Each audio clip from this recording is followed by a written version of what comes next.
Your F-150 isn't dying because it's a Ford. It's dying because of what you do every single day without knowing it. 15 years. Thousands of F-150s through my shop. And I'll tell you what I see more than blown gaskets, more than rust, more than anything else. Owners financially destroying their own trucks with habits they picked up from their dad or from some guy on the internet who's never held a wrench. I've watched owners drop $3,400 on a transmission that had no business failing at 90,000 miles. I've seen turbos grenade at 70,000 miles on trucks that should have gone 200,000. These aren't Ford failures. These are habit failures. And the difference between a truck that hits 250,000 miles and one that nickels and dimes you into the grave is almost always the driver, not the machine. Today I'm giving you 7 driving habits that are quietly destroying your F-150 right now. And number 1 is the one I almost didn't include because when I tell shop owners about it, they get uncomfortable. It's the habit that's keeping them in business. Stick around for that one. If you own an F-150 or you're about to buy one, hit subscribe right now. Because what I'm about to tell you is what your dealer will never say to your face. I'm Derek. I wrench on Fords for a living. Let's get into it. Item 7. Cold start, hot throttle. Every single time you start your F-150 and immediately pull out of the driveway at full throttle, you're running metal on metal. The oil in your engine, especially in a 5.0 Coyote or a 3.5 EcoBoost, needs 60 to 90 seconds to fully circulate through every bearing, every camshaft, every lifter. Cold oil is thick. In winter, it's basically syrup trying to push through a coffee straw. When you mash the throttle before that oil fully circulates, the top end of your engine is running dry. Not low, dry. Cam phasers, valve train components, lifters. They're all sitting there chewing against each other with no protection. Every cold throttle start shaves microscopic layers off parts that cost a fortune to replace. Start the truck. Let it sit for 60 to 90 seconds. Not until it warms up fully, just 60 to 90 seconds. That's it. Drive easy for the first mile. Under 2,000 revolutions per minute until the temp gauge starts to move. Free habit. $0. Cam phaser replacement on a 5.0 Coyote? That's $1,200 to $1,800 in labor alone. Parts on top. Timing components on an EcoBoost? You're looking at $2,200 to $2,800, depending on what else goes with it. 90 seconds every morning protects all of it. That's the math. And number 6 is the one that gets truck owners who think they're doing everything right, because it looks like responsible driving. But it's not. Item 6. Short trip syndrome. You drive 3 miles to the gas station, 2 miles to pick up lunch, 4 miles to the hardware store and back. Seems harmless. Here's what's actually happening. Your engine never reaches full operating temperature on those trips. Never. The 3.5 EcoBoost and the 2.7 are direct injection engines, which means fuel washes directly past the piston rings when the engine is cold. That unburned fuel dilutes your oil. You can actually smell it if you pull your dipstick after a week of short trips. That sweet, thin smell is gasoline mixing into your oil. Diluted oil loses its viscosity rating. It loses its film strength. Your bearings, your rings, your lifters, they're running on compromised protection every single day. I had a guy bring in a 2021 F-150 with a 2.7 EcoBoost, 41,000 miles. Complained about a ticking noise. I pulled the oil. It smelled like a gas can. Turns out his whole driving life was within a 5-mile radius. Office, school pickup, grocery store, home. The oil looked like it had 12,000 miles on it at 5,000. We pulled the filter and found metallic debris. That truck needed rod bearing inspection at 41,000 miles. His repair bill came to $1,900.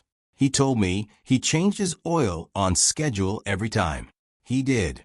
But short trips make that schedule meaningless. Once a week, minimum. Take your F-150 on a highway run. 15 minutes at highway speed. Let the engine hit full temp. Let the oil burn off that fuel dilution. Let everything get up to operating pressure and temperature. If you can't do that, shorten your oil change interval on short trip trucks. Instead of 7,500 miles, do 4,000 to 5,000. Rod bearing work starts at $1,500 and goes up fast. An extra oil change per year costs you $80. The math isn't complicated. Number 5 catches people who tow. And if you haul anything with your F-150, this one will hit close to home. Item 5. Shutting down hot after a tow. You just spent 3 hours pulling a loaded trailer up and down hills. You pull into the driveway, kill the engine, walk inside. Done, right? Wrong. The turbochargers on your EcoBoost engine. And if you're running a diesel-equipped Super Duty, this is even more critical. Those turbos spin at up to 150,000 revolutions per minute under load. The bearing that keeps that spinning shaft from eating itself is oil-cooled. When you shut the engine off immediately after a hard tow, oil pressure drops to 0. That turbo shaft is still spinning. It's now spinning on residual heat with no oil flow. The oil that's sitting in the turbo housing bakes. It carbonizes. Over time, those carbon deposits restrict oil passages. And then one day, that turbo shaft develops play. The blades clip the housing, and you're looking at a replacement. I had a 2019 F-150 owner, 80,000 miles. Shut the truck off immediately after towing every single time. By the time I saw it, his turbo shaft had lateral play I could see without even touching it. Just watching it idle, you could see the wobble. $2,100 replacement. The frustrating part? He was meticulous. Washed the truck every week. Changed his oil. Did everything right, except this one habit. That's a habit issue, not a Ford issue. After any hard tow, any long grade climb, any high-low driving, let the truck idle for 3 to 5 minutes before shutdown. Just park it and let it run. The Turbo Timer aftermarket guys have been saying this for years. You don't need a timer. You just need patience. 3 minutes. That's your turbo living another 100,000 miles. Single turbo replacement on a 3.5 EcoBoost runs $1,800 to $2,500. Twin turbo? Double it. A 3-minute idle costs you nothing but time. Number 4 is one that a lot of guys actually argue with me about in the shop. They swear they're right. They're not. And it's costing them their transfer case. Item 4. Incorrect 4WD engagement on dry pavement. This is a big one. Your F-150 with a part-time 4-wheel drive system, 4 high for low, is not designed to run on dry pavement. Not for 5 miles, not for 2 miles, not for 1 mile. When all 4 tires are engaged and you're turning on a hard surface, the front and rear driveshafts need to turn at different speeds through every single corner. In 4-wheel drive, they can't. They're locked together. That binding torque has to go somewhere. It goes into your transfer case, your front differential, your CV axles. Every corner on dry pavement in 4WD is sending a shockwave through your drivetrain. The factory knows this. It's why the owner's manual is clear about it. But guys don't read manuals. And dealers don't explain it when they sell the truck. Use 4 high and 4 low exclusively on slippery or loose surfaces. Snow, ice, mud, gravel, sand. The moment you're back on dry pavement, shift back to 2 high. If you have an F-150 with the electronic shift on the fly system, that's easy. No excuses. If you want 4-wheel traction assist on dry pavement, that's what electronic stability control and torque vectoring are for. Use them. Transfer case replacement on an F-150 starts at $1,500 and routinely hits $3,000 with labor. Front differential damage adds another $800 to $1,200. This habit literally taxes your drivetrain to death one dry corner at a time. Number 3 is the one that gets people with brand new trucks, and it happens the first week of ownership. Keep watching. Item 3. Ignoring the brake fluid interval. Nobody talks about brake fluid. Nobody. It's the most ignored maintenance item on every F-150 I see come through. Here's why it matters. Brake fluid is hygroscopic. That means it absorbs moisture from the air over time. The more moisture in your brake fluid, the lower its boiling point drops. Brand new DOT4 fluid boils at around 446 degrees. Fluid with just 3% water contamination boils at 311 degrees. When you're towing heavy and riding your brakes down a long grade, you can absolutely hit those temperatures.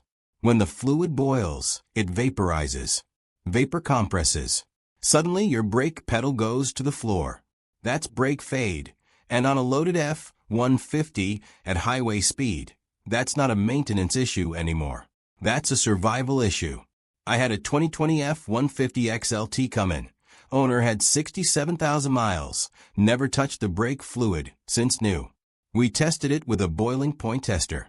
It was registering a boiling point 40 degrees below the minimum safe threshold. He was towing a loaded car trailer with that truck every other weekend. He had no idea. We flushed it for $180. He told me that was the best $180 he'd ever spent. Because the alternative is anti-lock brakes pumping against vaporized fluid on a downhill grade with 8,000 pounds behind him. Flush your brake fluid every 2 years or 45,000 miles, whichever comes first. If you tow heavily, do it every 30,000. It's a simple shop job, $120 to $180 at any independent shop. Never let a dealer charge you more than $220 for a brake fluid flush. It's a 45-minute job. Brake fluid flush, $150. Master cylinder failure from contaminated fluid, $400 to $700. ABS module damage, $900 to $1,400. And those numbers don't include what a crash costs. Number 2 is the one that destroys more F-150 engines over time than almost anything else. And it's a habit, so common most owners don't even realize it's a habit. And then number 1. Remember number 1. I told you that one makes shop owners uncomfortable. Almost there. Item 2. Wrong oil viscosity for the season and engine. Ford specifies 5W30 for most naturally aspirated F-150 engines. They specify 5W20 for the 5.0 and many EcoBoost applications. There's a reason for that. The W number controls cold start protection. How quickly the oil flows when everything is cold and tight. The second number controls film strength under operating heat and pressure. When guys use 10W40 or 10W30 because thicker is better, they're slowing down cold start lubrication to the cam phasers and variable valve timing system. Those components are oil pressure actuated. They need fast oil flow. Thick oil on a cold morning gets there late. And those few extra seconds of restricted flow at startup are where the wear accumulates. Year after year, cold morning after cold morning. Run exactly what Ford specifies in the owner's manual for your engine and climate. In extreme cold, below 0 regularly. You can go to a 0W20 or 0W30 full synthetic for better cold start flow. Never go thicker than spec. Full synthetic at the right viscosity is always the correct answer. Don't cheap out with conventional on an EcoBoost. Don't do it. Full synthetic oil change on an F-150, $70 to $90. Variable valve timing actuator replacement because cam phaser sludge got out of hand, $1,100 to $1,600. Timing chain job on a worn 5.0. $2,400 to $3,200. This is a $20 decision with a $3,000 consequence. All right. Number 1. I told you this one early. The habit that mechanics quietly benefit from. Here it is. Item 1. The one mechanics won't tell you. Ignoring the diesel fuel cutoff behavior on EcoBoost. Here's the one. Every EcoBoost F-150, every single 2.7 and 3.5, has a fuel cutoff feature. When you lift off the throttle at highway speed, the engine cuts fuel injection entirely. The turbochargers are still spinning from boost pressure, but without combustion heat keeping them at temperature. The turbos cool rapidly in certain driving patterns. And here's the problem most owners create. They drive the EcoBoost like it's a naturally aspirated V8. Hard acceleration, sudden lift. Hard acceleration, sudden lift. That thermal cycling, heating the turbo under boost, then rapid diesel cooldown. Repeat. Stresses the turbo seals. Over time, the seals harden, they crack, and you get oil consumption through the intake. Your engine starts burning oil you didn't even know it was consuming because it's going through the intake tract, not out the tailpipe in a cloud you can see. But here's the part that keeps shops busy. When oil coats the intake valves on a direct injection EcoBoost, it bakes on. Carbon deposits build up on the back of the intake valves. Because there's no port injection washing the valves clean the way an older engine would, that carbon accumulates every cycle. Once it's thick enough, you get rough idle, misfires, hesitation, power loss. And the fix? Walnut blasting. It's a service most dealers won't mention until you're complaining, because the job runs $400 to $700, and they'd rather you come in for that than prevent it. Guy brings in a 2017 F-150 3.5 EcoBoost. 88,000 miles. Complaining about a rough idle and a slight hesitation off the line. I pull the intake. The back of the valves look like they've been painted with black cement. We did a full walnut blast service and found the turbo seals were starting to weep on the passenger side. He was spending $47 a month on oil he thought he just needed because turbos drink oil. No, a healthy EcoBoost doesn't drink oil. His repair ran $1,100. Walnut blast plus turbo seal attention. He'd been slowly destroying the engine for 40,000 miles with a driving habit he didn't know was a habit. First, drive the EcoBoost smoothly. Progressive acceleration. Progressive deceleration. Don't jackhammer the throttle. Second, every 30,000 to 40,000 miles on a direct injection EcoBoost, get the intake valves inspected. Budget for a walnut blast service before you need one. It's maintenance, not repair. Third, monitor your oil level between changes. If you're down more than a quarter quart between 5,000-mile intervals, get the turbos looked at before it becomes a $2,800 problem. Walnut blast service, $400 to $700. Proactive turbo seal repair, $600 to $900. Ignoring it until both turbos are shot and the intake is carbon solid? I've written tickets north of $4,500 for that combination. And every single time, it was preventable. This is the one shops count on you not knowing. Now you know. Here's the bottom line. Your F-150 is built to go the distance. The engine, the drivetrain, the platform. All of it is engineered for longevity. But no truck survives its owner's habits forever. The single most important thing you can do starting today is respect the warm-up, respect the cool-down, and run the right fluids at the right intervals. That alone keeps you out of my shop, and that's exactly what I want for you. I put together a free F-150 maintenance interval checklist you can download. Link is in the description. Print it. Put it in the glove box. Use it.